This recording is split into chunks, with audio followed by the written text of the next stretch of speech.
We're entering an era in which our enemies can make it look like anyone is saying anything at any point in time. What happens when seeing is no longer believing? When public figures are recorded saying and doing things that they never said or did? Advances in machine learning and AI have now made it possible to swap someone else's face and voice into a video and make it look like they did or said something, anything you want. And this has lawmakers worried.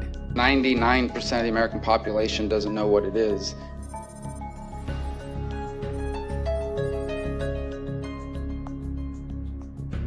These videos and photos are called deepfakes, and they're getting more sophisticated by the day.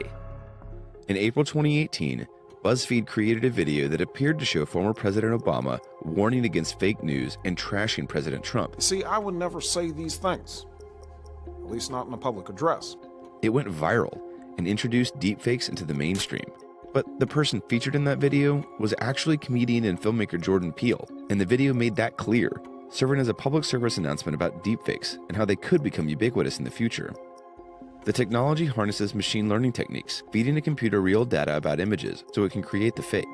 So the first process is, of course, getting the data. When we feed that data to our algorithm, now the only information that we have for our algorithm is the sequences of the frame from each Barack Obama and Donald Trump or John Oliver and Stephen Colbert.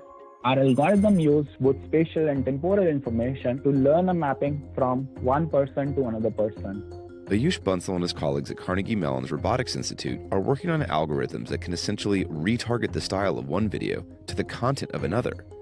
Things like being able to synthesize a sunrise video based on data gathered from the video of a sunset.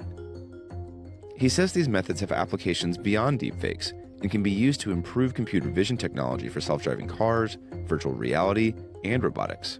Elsewhere, at the University of Washington, researchers have been able to synthesize lip-sync videos based on audio clips. I visited with the families of many of the victims on Thursday. Experts say that although it may be easy to create a deepfake, it's actually very hard to create a flawless one.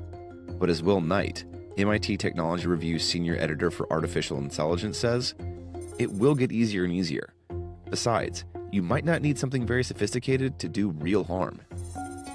It's easy to see how people could use deepfakes to spread misinformation about politics or anything else, holding up the faked videos as supposedly incontrovertible evidence.